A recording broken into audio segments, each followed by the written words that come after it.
क्या आप जानते हो मसीह लोगों के लिए 26 जनवरी क्यों खास है? और यदि 26 जनवरी ना होता तो मसीह लोगों को किन चीजों का सामना करना पड़ता? अगर संविधान न हो तो क्या होगा? और एक व्यक्ति को संविधान की जरूरत क्यों है? आइए इन सब के जवाब हम एक एक करके देखें। आज हम सब एक बहुत ही खास और पवित्र दिन मनाने के लिए एकत्रित हुए हैं। यह दिन है 26 जनवरी, हमारे प्यारे भारत देश का गणतंत्र दिवस। यह सिर्फ एक राष्ट्रीय पर्व नहीं है, बल्कि यह हमारे लिए एक आध्यात्मिक अवसर भी है, जब हम परमेश्वर का धन्यवाद करें उस स्वतंत्रता और अधिकारों के लिए जो हमें मिले हैं। आज का यह दिन हमें याद दिलाता है कि 26 जनवरी 1950 को भारत का संविधान लागू हुआ था। इस संविधान ने हमें वे अधिकार दिए जो आज हम स्वतंत्रता से उपयोग कर रहे हैं। अपने विश्वास को मानने का अधिकार, प्रार्थना करने का अधिकार और सुसमाचार का प्रचार करने का अधिकार। आज हम तिरंगे को सलाम करते हैं, लेकिन इसके साथ ही हम उस परमेश्वर को भी धन्यवाद देते हैं जिसने हमें इस महान देश में जन्म दिया। हम यीशु मसीह के अनुयायी हैं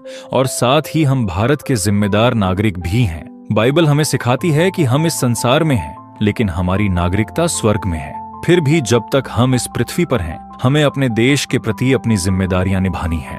आज हम इसी विषय पर चर्चा करेंगे कि कैसे एक मसीही होते हुए भी हम एक आदर्श भारतीय नागरिक बन सकते हैं। पवित्र बाइबल में प्रेरित पौलुस रोमियो 13:1 में लिखते हैं, हर व्यक्ति उच्च अधिकारियों के अधीन रहे, क्योंकि कोई अधिकार ऐसा नहीं जो परमेश्वर की ओर से न हो, और जो अधिकार हैं वे परमेश्वर की ओर से ठहराए हुए हैं। अर्थात परमेश्वर ने ही सरकार और अधिकारियों को स्थापित किया है। जब हम अपने देश के कानूनों का पालन करते हैं तो हम वास्तव में परमेश्वर की इच्छा का पालन कर रहे हैं। यीशु मसीह ने स्वयं कहा था मत्ती 22:21 में, जो कैसर का है वह कैसर को, और जो परमेश्वर का है वह परमेश्वर को दो।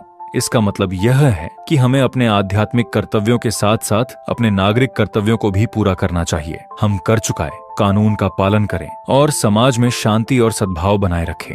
भारत का संविधान हमें धार्मिक स्वतंत्रता देता है। अनुच्छेद 25 कहता है कि प्रत्येक व्यक्ति को अपने धर्म को मानने, आचरण करने और प्रचार करने की स्वतंत्रता है। यह कितनी बड़ी बात है। दुनिया के कई देशों में लोग खुलकर अपने विश्वास को नहीं मान सकते, लेकिन भारत में हमें यह अधिकार मिला है। इसलिए हमारा कर्तव्य बनता है कि हम अपने देश के कानूनों का सम्मान करें, नियमित रूप से मतदान करें, समाज सेवा में भाग लें, भ्रष्टाचार का विरोध करें और सच्चाई और न्याय के पक्ष में खड़े रहें। 1 पतरस 2:13 और 14 में लिखा है, प्रभु के लिए मनुष्यों के ठहराए हुए हर एक प्रबंध के अधीन रहो, राजा के इसलिए कि वह सब पर प्रधान है। यह वचन स्पष्ट करता है कि परमेश्वर चाहता है कि हम अच्छे नागरिक बने। हमारा व्यवहार ऐसा हो कि लोग हमारे जीवन को देखकर यीशु की महिमा करें। आज हम जो स्वतंत्रता भोग रहे हैं वह एक दिन में नहीं मिली। हमारे पूर्वजों ने इसके लिए संघर्ष किया, बलिदान दिया, और आज जब हमारे पास संविधान है तो हम खुलकर अपने विश्वास को जी सकते हैं। सोचिए,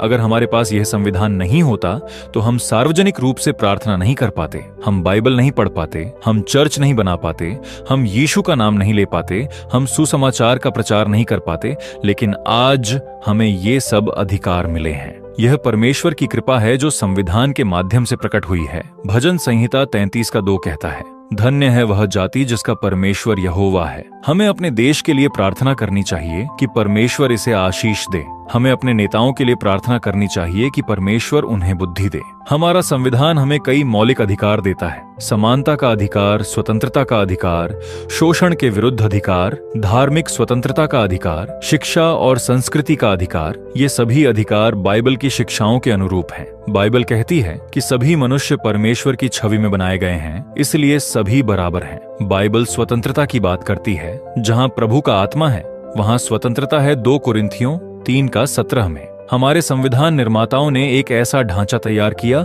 जो न्याय, स्वतंत्रता, समानता और बंधुत्व पर आधारित है। ये सभी मूल्य बाइबल की शिक्षाओं से मेल खाते हैं। इसलिए आज जब हम गणतंत्र दिवस मनाते हैं, हमें परमेश्वर का धन्यवाद करना चाहिए उस संविधान के लिए जो हमें इतनी स्वतंत्रता देता है। यीशु मसीह ने मत्ती 5:9 में कहा, धन्य हैं वे जो मेल कराने वाले हैं, क्योंकि वे परमेश्वर के पुत्र कहलाएंगे। आज के समय में जब हमारे चारों ओर नफरत, विभाजन और हिंसा की बातें होती हैं, हमारा कर्तव्य है कि हम शांति और प्रेम का संदेश फैलाएं। यीशु ने हमें सिखाया, अपने शत्रुओं से प्रेम करो, मत्ती 5:54 में। जो तुम्हें शाप दें उन्हें आशीष दो, जो तुम पर अत्याचार करें उनके लिए प्रार्थना करो। यह कितना कठिन लगता है, लेकिन यही मसीही जीवन है। हम इस संसार में ज्योति और नमक हैं। भारत एक विविधतापूर्ण देश है। यहाँ अलग अलग धर्म, भाषाएं, संस्कृतियां हैं, लेकिन यह विविधता हमारी ताकत है। बाइबल भी विविधता में एकता की बात करती है। 1 कुरिन्थियों 12 में पौलुस कहते हैं कि मसीह की देह में कई अंग हैं, लेकिन सब मिलकर एक देह बनाते हैं। हमें अपने देश में शांति बनाए रखनी है। हमें किसी धर्म, जाति या समुदाय के प्रति नफरत नहीं फैलानी चाहिए।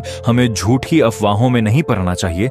दूसरों का सम्मान करना चाहिए। प्रेम और करुणा से जीना चाहिए। रोमियो 12 का 18 कहता है, जहां तक हो सके और जहां तक तुम्हारा वश चले, सब मनुष्यों के साथ मेल मिलाप रखो। भारत को आज जरूरत है शांति की, प्रेम की, एकता की, क्षमा की, करुणा की, और हम मसीही लोग इस संदेश को फैलाने के लिए बुलाए गए हैं। हम अपने जीवन से दिखाएं कि यीशु का प्रेम कैसा है। जब लोग हमारा जीवन देखें तो वे परमेश्वर की महिमा करें। 1 तीमुथियुस 2 का 1 और 2 में प्रेरित पौलुस लिखते हैं, सबसे पहले मैं यह उपदेश देता हूँ कि विनती, प्रार्थना, निवेदन और धन्यवाद सब मनुष्यों के लिए किए जाएं, राजाओं और सब अधिकारियों के लिए, ताकि हम सारी भक्ति और गंभीरता से शांत और चयन का जीवन बिताएं। आज जब हम गणतंत्र दिवस मनाते हैं, आइए हम मिलकर अपने देश के लिए प्रार्थना करें। हे स्वर्गीय पिता, हम तेरा धन्यवाद करते हैं इस महान देश भारत के लिए। धन्यवाद उस स्वतंत्रता के लिए जो तूने हमें दी है। धन्यवाद उस संविधान के लिए जो हमें अधिकार देता है। हम प्रार्थना करते हैं, पहला, भारत के राष्ट्रपति, प्रधानमंत्री और सभी नेताओं के लिए प्रार्थना, उन्हें बुद्धि और विवेक दे, उन्हें सत्य और न्याय का मार्ग दिखा। दूसरा, हमारे जवानों के लिए प्रार्थना, जो सीमा पर हमारी रक्षा करते हैं, उन्हें सुरक्षा दे और शक्ति दे। तीसरा, गरीबों और जरूरतमंदों के लिए प्रार्थना, उनकी जरूरतें पूरी हो और उन्हें न्याय मिले। चौथा, चर्च और विश्वासियों के लिए प्रार्थना, हमें साहस दे कि हम निर्भीकता से सुसमाचार का प्रचार करें। पांचवा, युवाओं के लिए प्रार्थना, उन्हें सही मार्गदर्शन मिले, वे देश के योग्य नागरिक बने। सातवां, शांति के लिए प्रार्थना, हमारे देश में सांप्रदायिक सद्भाव बना रहे, नफरत का स्थान प्रेम ले प्रभु।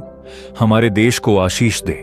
भारत में तेरे राज्य की स्थापना हो, तेरा नाम महिमा मंडित हो, यीशु मसीह के नाम में आमीन। आज हमने देखा कि कैसे हम यीशु के अनुयायी होते हुए भी अपने देश के प्रति अपने कर्तव्य निभा सकते हैं। हमारा विश्वास और हमारी राष्ट्रभक्ति एक दूसरे के विरोधी नहीं है, बल्कि एक दूसरे को मजबूत करते हैं। मेरे तरफ से आप सभी लोगों को गणतंत्र दिवस की हार्दिक शुभकामनाएं। अगर आप चैनल में नए हो तो इसे सब्सक्राइब करें और बेल आइकॉन को जरूर से टच करें। बाकी वीडियो को लाइक करें, शेयर करें और कमेंट बॉक्स में अपना बात रखना न भूलें। तब तक के लिए जय मसीह की। वीडियो को पूरा देखने के लिए आपका धन्यवाद। परमेश्वर आप सभी लोगों को बहुतायत से आशीष दे, आमीन।